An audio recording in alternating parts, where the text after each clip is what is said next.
The naval officers at Naval Base Coronado thought they knew exactly who Alexis Rivera was.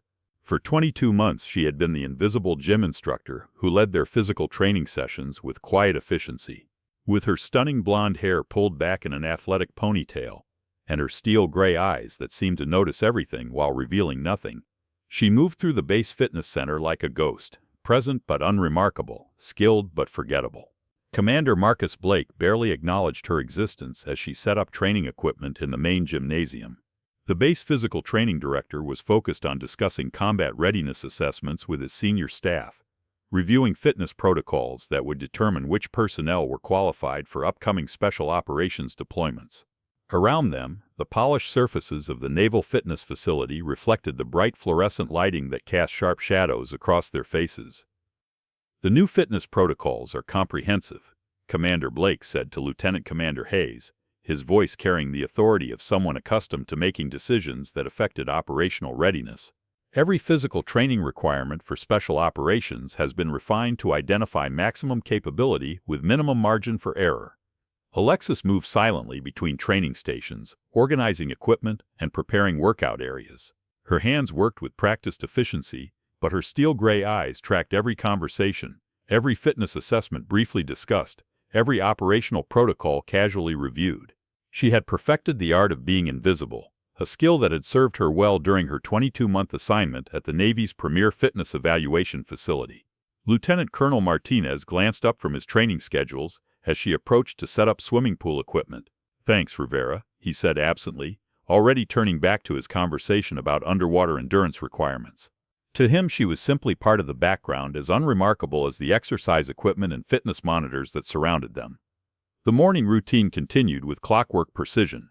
Officers arrived, conducted their fitness evaluations, discussed classified training requirements, and departed for their duties overseeing the physical preparation of America's naval special operations personnel. Alexis served them all with the same quiet efficiency, her presence so consistently unremarkable that she had become virtually invisible to the most physically demanding personnel in the military fitness system. "Rivera, the swimming pool area needs additional safety equipment," called Senior Chief Williams from behind her station. The senior fitness coordinator who supervised training operations treated her with professional courtesy, but like the others, she saw only what Alexis allowed her to see, a competent instructor who kept her head down and did her job without complaint. Alexis nodded and gathered fitness equipment, moving toward the Olympic-sized swimming pool, where naval personnel trained for underwater operations that required exceptional physical conditioning. As she worked, she moved beneath the watchful eyes of military fitness specialists whose expertise represented the pinnacle of naval physical training, each conversation providing insights into conditioning procedures that could mean the difference between mission success and failure in aquatic environments. In the fitness testing area, she assisted with routine physical evaluations while overhearing discussions about upcoming deployment, fitness preparations, underwater endurance protocols, and classified swimming training exercises. The naval officers spoke freely around her, treating her presence as they would any other piece of fitness facility infrastructure. "The new underwater endurance protocols require enhanced swimming capabilities," one senior fitness coordinator was explaining to his staff. "If naval personnel are compromised during aquatic operations, our ability to complete missions depends entirely on the physical conditioning of remaining team members." Alexis updated training records, but her trained mind cataloged the fitness vulnerabilities being discussed. These conversations, seemingly routine to the participants, formed patterns that revealed operational weaknesses she had been sent to identify and assess. Commander Blake's voice carried across the fitness center as he briefed two visiting naval special operations specialists. "Naval Base Coronado's fitness facility represents the pinnacle of military physical training and conditioning assessment. Our fitness protocols are absolutely comprehensive, especially during high-intensity special operations preparation." Alexis finished updating training records and moved toward the swimming pool preparation area, where she began organizing aquatic equipment with the same methodical precision she brought to everything else. But behind her unremarkable exterior, she processed the commander's confident assertion about comprehensive fitness protocols, knowing from her observations that several critical vulnerabilities existed in their procedures. The fitness center operated like a precision military instrument during the morning training sessions. Alexis worked alongside 8 other civilian fitness instructors, all of whom had been thoroughly vetted by Navy Physical Training Security. None of them knew that the quiet blonde woman organizing swimming equipment beside them possessed physical qualifications and military decorations that exceeded those of most officers in the facility. "Rivera, you're assigned to the Special Operations Fitness Evaluation tomorrow," Senior Chief Williams announced. "Secretary of the Navy will be observing, along with several admiral officers. All fitness procedures need to be flawless." Alexis acknowledged the assignment with a simple nod. High-level fitness evaluations always involve discussions of the highest classification levels, exactly the kind of intelligence-gathering opportunity she had been positioned to exploit. For 22 months, she had been building a comprehensive profile of vulnerabilities in the Navy's most critical physical training operations. As the morning activities concluded and the fitness center entered its brief lull before afternoon training sessions, Alexis cleaned her equipment with the same attention to detail she applied to every task. Around her, the other fitness instructors discussed personal workout plans and family obligations, normal conversations that reinforced her carefully constructed cover identity. Senior Chief Williams approached her station, reviewing the Special Operations Evaluation schedule. "The evaluation begins at 0800 tomorrow," she said. "All fitness personnel need to be in position by 0700 for final equipment preparation." Alexis had been preparing for this fitness evaluation for months. She knew the procedures, the physical training protocols, the placement of every specialist and evaluator. Each detail provided another opportunity to observe and document the vulnerabilities that governed the Navy's most critical physical readiness assessments. The evaluation preparation began at 1400 hours. Alexis worked with practiced efficiency, her hands moving through familiar motions, while her mind processed months of fitness intelligence collection. The training procedures, the communication protocols, the physical assessment systems, all of it formed a comprehensive picture of the facility's operational readiness and potential weaknesses. During the afternoon shift, Alexis noticed subtle changes in the fitness center's routine that indicated something unusual was developing.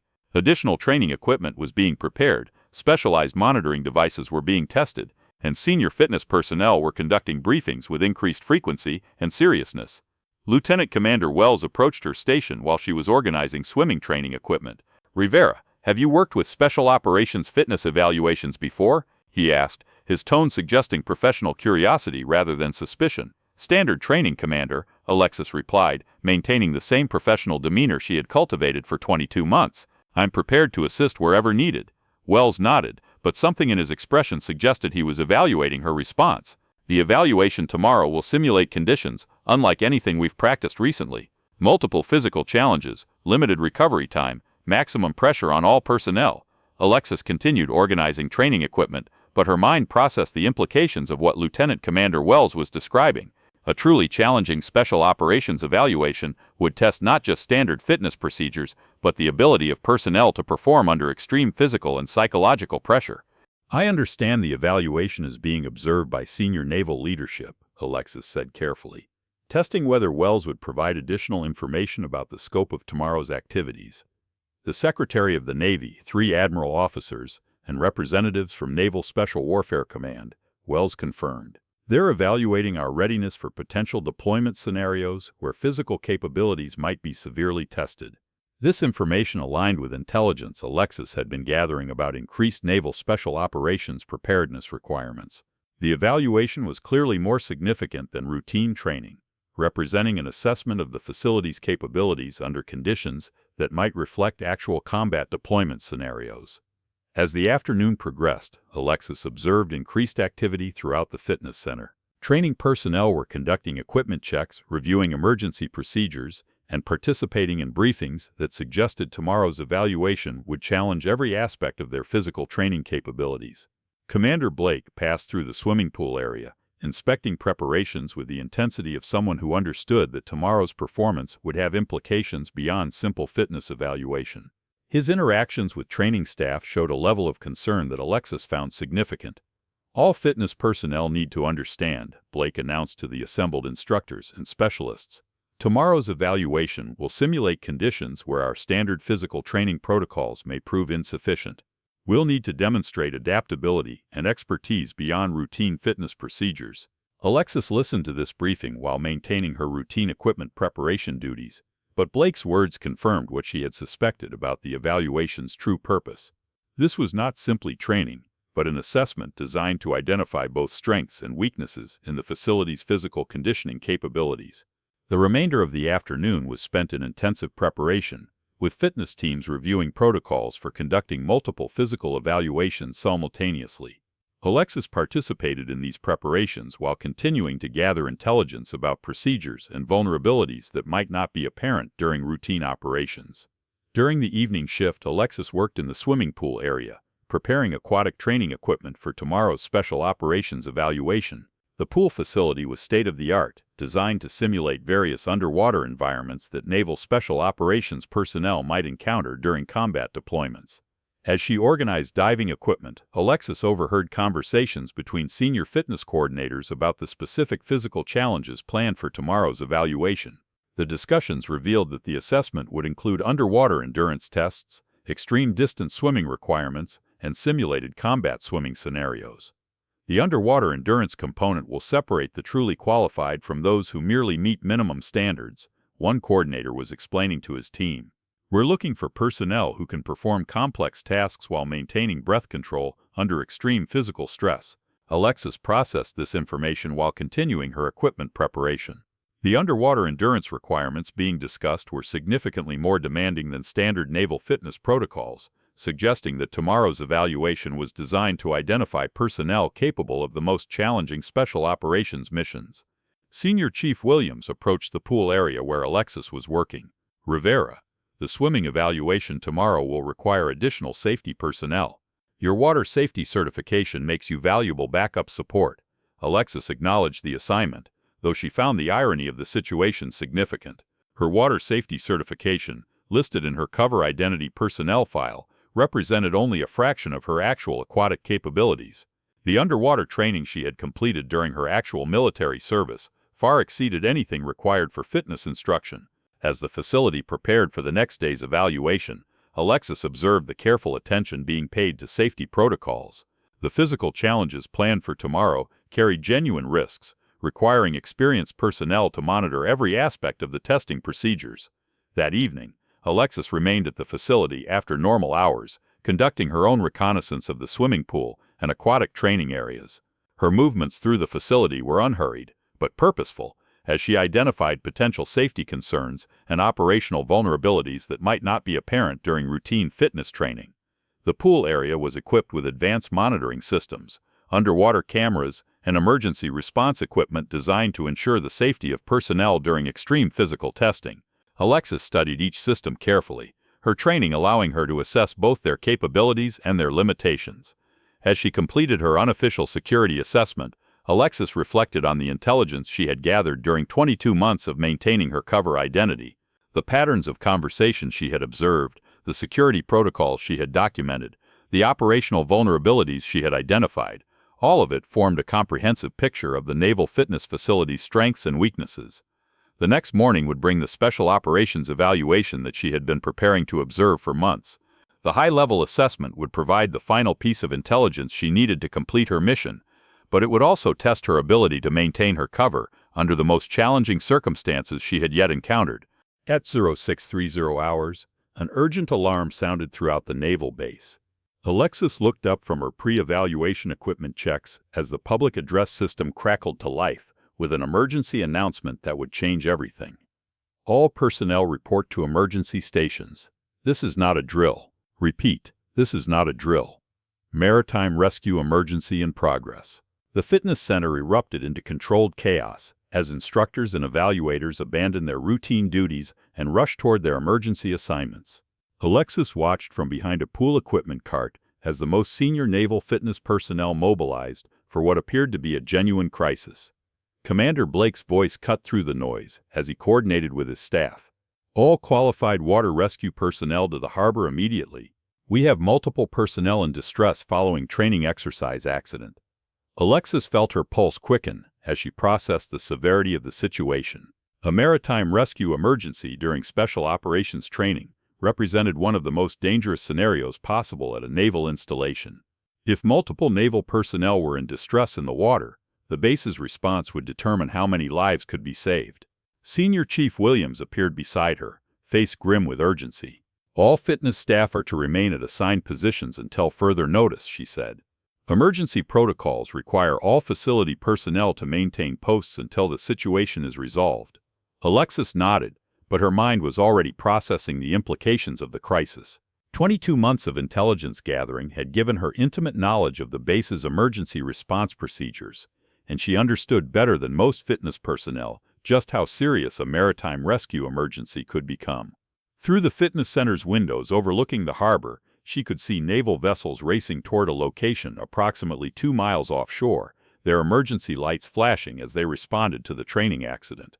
Coast Guard helicopters converged on the area, creating a scene of organized rescue chaos that tested every protocol Alexis had observed during her cover assignment. The public address system crackled again with an update. All personnel with advanced water rescue training report to Harbor Command immediately. Multiple naval personnel require immediate aquatic rescue intervention. Alexis's training kicked in as she heard the specific terminology being used. Advanced water rescue represented the most complex maritime emergency procedures possible in naval operations, requiring expertise that few personnel possessed outside of specialized rescue teams. Commander Blake's voice echoed from the Harbor Command Center, his words carrying clearly through the facility's emergency communication system. We need personnel who understand advanced underwater rescue protocols. The standard rescue procedures may not be sufficient for these water conditions. Alexis felt a chill of recognition. Advanced underwater rescue protocols required specialized knowledge gained only through extensive training in extreme aquatic environments, the kind of expertise that was carefully documented in classified naval personnel files. "Where's Chief Petty Officer Rodriguez, our maritime rescue specialist?" Commander Blake's voice demanded over the communication system. "We need his expertise immediately." The response came back immediately, tinged with desperation. "Sir, Chief Rodriguez is participating in the offshore rescue operation. He's unavailable for additional assignments. We're trying to locate other personnel with advanced water rescue experience." Alexis realized with growing alarm that the base might not have anyone immediately available with the specific aquatic knowledge needed to save the personnel in distress. Advanced underwater rescue required expertise developed through specialized training in extreme maritime conditions, skills that few personnel possessed. Senior Chief Williams appeared again, her face showing the stress of the developing emergency. "All fitness staff are to assist where needed," she announced, though her own voice betrayed her concern. "The situation requires all available personnel with any water training," but Alexis knew from her extensive intelligence gathering that the base's qualified maritime rescue personnel were either already committed to the offshore operation or unavailable for immediate deployment. Multiple naval personnel were fighting for their lives in challenging water conditions, and the advanced rescue procedures required expertise that might not be immediately accessible. The maritime emergency continued to escalate over the next 30 minutes. Alexis listened to the communications traffic, her training allowing her to understand the aquatic rescue details that most fitness personnel would find overwhelming. Multiple personnel had been swept away during a training exercise. The water conditions were deteriorating rapidly, and the advanced rescue procedures required someone with extensive underwater operations experience. Commander Blake's voice over the emergency communications carried a note of barely controlled urgency. "We have 4 naval personnel who cannot reach standard rescue boats due to current conditions. If we cannot deploy advanced underwater rescue capability, we'll lose them within the hour." Alexis understood the implications better than anyone else in the fitness center. Losing naval personnel to drowning accidents that could be prevented with proper expertise would represent a catastrophic failure of the maritime rescue system. The families would grieve preventable losses, and the Navy would face questions about rescue preparedness. She made a decision that would end her 22-month deep cover mission. Moving with sudden purpose, Alexis walked toward the emergency communication station in the fitness center corridor. Her movements caught Senior Chief Williams' attention, who watched with confusion as the quiet instructor approached equipment that fitness personnel were not typically authorized to access. "Rivera, what are you doing?" Williams called out, moving to intercept her. Alexis paused at the communication station, her hand reaching toward the transmit button. For 22 months she had maintained perfect cover, gathering intelligence while remaining invisible to even the most physically trained personnel, but now maintaining that cover would mean allowing naval personnel to die from drowning accidents she possessed the expertise to prevent. She reached into her water bottle holder and withdrew a small metallic object that had been concealed there for nearly 2 years. The Navy SEAL Trident badge caught the fluorescent light as it fell from her fingers, hitting the polished fitness center floor with a distinctive metallic sound that seemed to echo through the suddenly quiet training area. Senior Chief Williams froze, her eyes fixed on the badge that no simple fitness instructor should possess. The Navy SEAL Trident represented qualification in the most elite Naval Special Operations Unit, requiring years of specialized underwater training and combat experience. Alexis activated the communication system with practiced authority, her voice carrying a command presence that had been hidden for 22 months. Harbor Command, this is Petty Officer Rivera. Authorization code Storm 77 Alpha. I have advanced underwater rescue capability and am responding to maritime emergency. The response was immediate, Commander Blake's voice sharp with surprise and hope. Petty Officer Rivera, identify yourself and confirm rescue authorization. Alexis's training took over completely. Commander, I am Petty Officer First Class Alexis Rivera, Naval Special Warfare Command, operating under classified deep cover assignment. I possess current certification for advanced underwater rescue operations and can perform life-saving aquatic procedures. Senior Chief Williams stared at her in shock. Her understanding of everything she thought she knew about the quiet instructor completely shattered. Around the fitness center, other training staff and remaining personnel watched in stunned silence as the woman they had considered unremarkable for nearly 2 years revealed capabilities none of them had suspected. Petty Officer Rivera, your authorization is confirmed. Commander Blake's voice responded. Report to harbor launch immediately. We have multiple personnel requiring immediate underwater rescue intervention. Alexis removed her fitness center cap completely, revealing her blonde hair freed from its regulation constraints. Her posture shifted from the unassuming demeanor she had maintained for 22 months to the confident bearing of someone accustomed to performing life-saving operations in extreme underwater conditions. Senior Chief Williams found her voice. Alexis, Petty Officer Rivera, I don't understand. She turned to face her, and for the first time in their 22 months of working together, Williams saw her true identity reflected in her steel-gray eyes.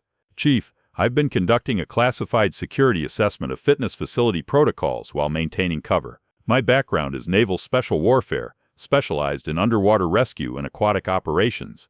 The fitness center's doors burst open as emergency personnel arrived to escort her to the harbor. 2 naval special operations officers, both wearing the insignia of maritime rescue specialists, approached with expressions that mixed relief and curiosity. Petty Officer Rivera, the senior officer asked. Lieutenant Commander Wells, Naval Special Warfare, we've been briefed on your qualifications. The water rescue situation is critical. Alexis nodded, her mind already shifting completely from her cover identity to the aquatic challenges awaiting her. What are the current water conditions? Heavy seas, 6-foot swells, strong lateral currents. 4 personnel swept approximately 3 miles offshore during training exercise. Standard rescue boats cannot approach due to current patterns. As they moved toward the harbor launch, Alexis paused to address Senior Chief Williams one final time. Chief, my assignment here was classified at the highest levels. The fitness staff were never meant to know my true qualifications. Williams nodded slowly, still processing the revelation. 22 months, she said quietly. You were observing everything. I was protecting everyone, Alexis corrected, just like I'm about to do now. Alexis followed the emergency escort team toward the harbor launch area, her 22-month deep cover mission officially concluded.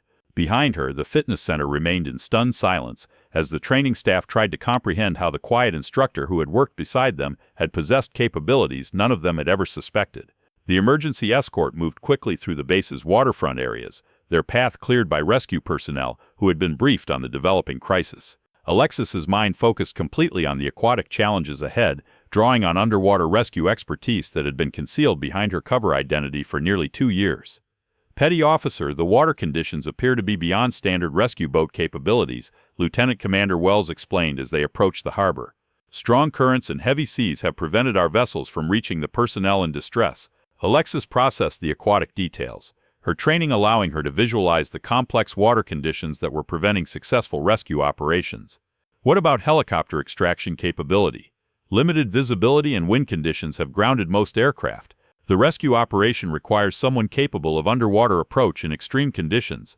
They reached the Harbor Command Center, where emergency personnel had established a maritime rescue coordination hub managing the response to the water emergency. Commander Blake stood at the center of the operation, coordinating rescue vessels while maintaining communication with Coast Guard officials monitoring the crisis. When he saw Alexis approaching, his expression showed both relief and curiosity. For 22 months she had led his fitness training sessions without either of them realizing her true qualifications.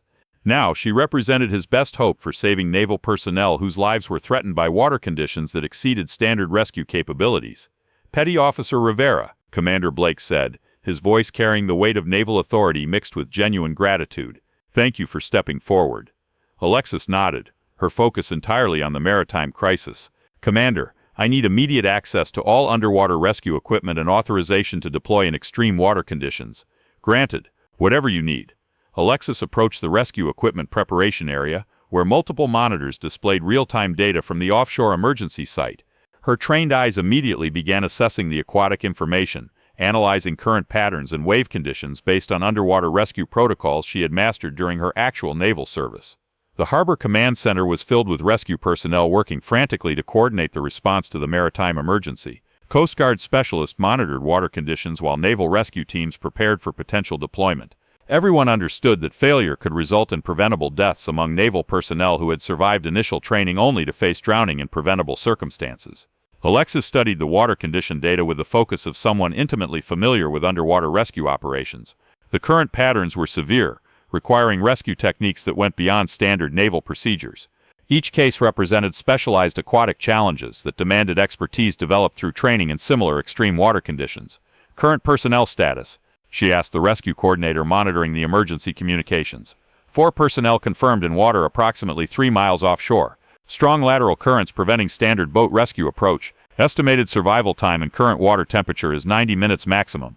Alexis's hands moved across the rescue equipment with practiced precision. She began selecting specialized underwater gear, choosing equipment designed for extreme water rescue operations that required both exceptional physical conditioning and advanced technical expertise.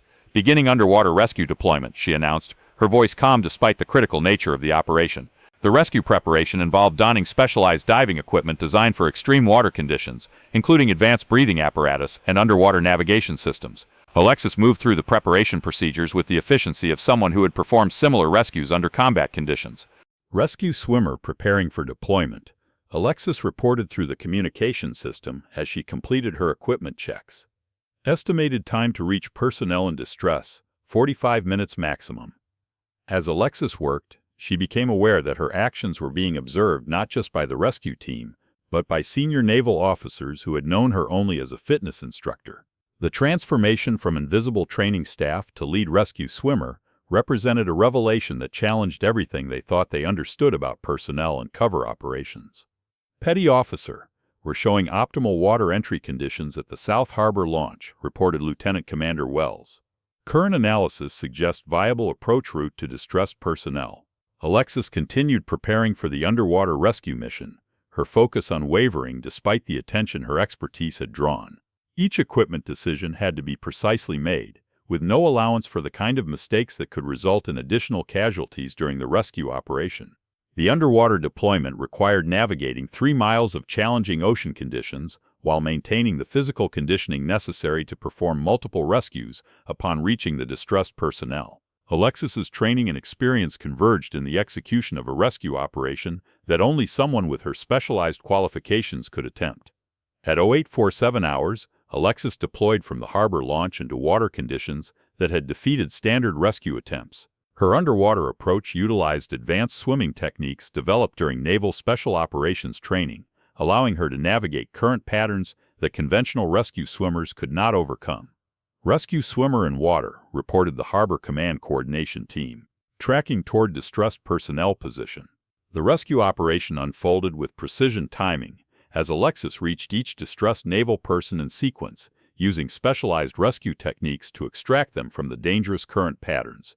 Her underwater navigation skills, developed through years of special operations training, enabled her to locate and rescue all 4 personnel despite water conditions that had prevented other rescue attempts. First rescue completed, Alexis reported through her underwater communication system. Personnel secured and proceeding to extraction point. One by one, each distressed naval person was rescued through coordinated underwater operations that demonstrated the effectiveness of Alexis's specialized training. The maritime emergency that had threatened multiple lives was resolved through professional execution of advanced underwater rescue protocols. At 0934 hours, all 4 personnel were safely extracted and receiving medical evaluation. The drowning emergency that could have resulted in multiple preventable deaths was prevented through aquatic intervention that only Alexis possessed the qualifications to perform. Commander Blake's voice echoed through the base communication system. "All stations, this is Base Commander. The maritime rescue emergency has been resolved. All personnel are safe and receiving appropriate medical care." Alexis emerged from the water, her 22-month cover mission permanently concluded, but her primary objective successfully accomplished. The rescue emergency had required her to reveal capabilities that no simple fitness instructor could possess, ending her invisibility, but protecting naval personnel from preventable drowning. As the immediate crisis passed, Alexis found herself surrounded by naval personnel whose respect was evident in their expressions. For 22 months she had been invisible to most of them, leading their fitness training and maintaining their equipment while possessing qualifications that exceeded many of their own. Lieutenant Commander Wells approached her as the harbor returned to normal operations. "Petty officer, that was extraordinary rescue work. How long have you been qualified in advanced underwater rescue operations?" Alexis considered her response carefully. "My naval special warfare background spans multiple deployments, including specialized training in extreme water rescue procedures. This assignment required those qualifications to remain classified." Commander Blake approached the rescue coordination area, his expression showing a mixture of gratitude and curiosity. "Petty Officer Rivera, I believe we need to discuss your assignment at this facility." Alexis nodded, understanding that her cover was permanently compromised but her mission successfully completed. "Commander, I was conducting a 22-month security assessment of fitness facility protocols. Today's emergency demonstrated both the vulnerabilities and the safeguards that exist within our operations." The next several hours were spent in detailed debriefing sessions, as Alexis provided comprehensive analysis of the security vulnerabilities she had identified during her cover assignment. Her observations about training protocols, personnel security awareness, and operational vulnerabilities formed a detailed assessment that would reshape naval fitness procedures. Admiral Patterson, who had arrived from the Pentagon to monitor the rescue crisis, participated in the debriefing with keen interest. "Petty Officer, your assessment of our fitness protocols will be invaluable. How many personnel were aware of your true assignment?" "Minimal essential personnel only, sir. The cover operation required complete compartmentalization to be effective." Alexis's report detailed numerous instances where classified information had been discussed casually in her presence, fitness protocols that had been overlooked, and operational details that had been revealed through the assumption that fitness personnel posed no intelligence-gathering threat. Over the following days, Alexis's assessment report became the foundation for comprehensive updates to naval fitness facility security protocols. Her 22 months of invisible observation had identified vulnerabilities that conventional security reviews had missed, providing insights that could only be gained through sustained covert assessment. Senior Chief Williams requested a personal meeting with Alexis before her departure from the facility. They met in the same fitness center where she had maintained her cover for 22 months, but now their conversation occurred with complete honesty about her true identity and mission. 22 months, Williams said, still processing the revelation. "You led our training sessions, maintained our equipment, listened to our conversations. What did you think of our capabilities?" Alexis considered the question carefully. "Chief, I observed dedicated personnel performing critical fitness missions under demanding circumstances. The vulnerabilities I identified weren't the result of negligence, but of human nature in familiar training environments." Williams nodded slowly. "Will there be others, other people like you, watching and assessing our procedures?" Alexis smiled slightly, the first genuine expression of warmth she had allowed herself during their entire working relationship. "Chief, effective security depends on multiple layers of protection, some visible, some invisible." Her departure from Naval Base Coronado occurred with the same lack of fanfare that had characterized her arrival 22 months earlier.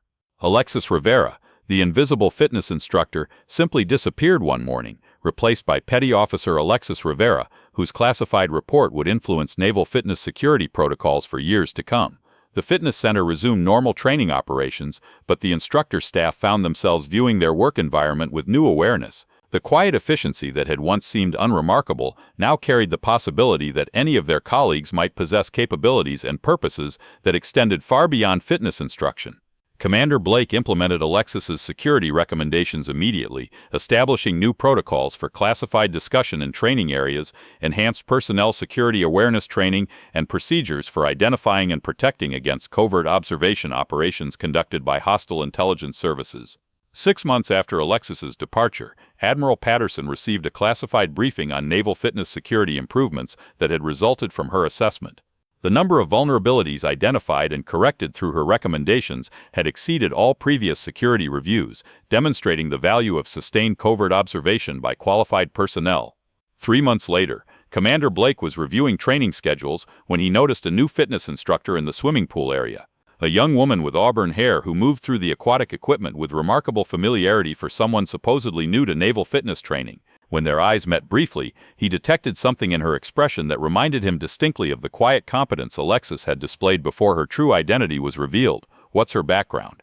Blake asked Senior Chief Williams, nodding toward the new instructor.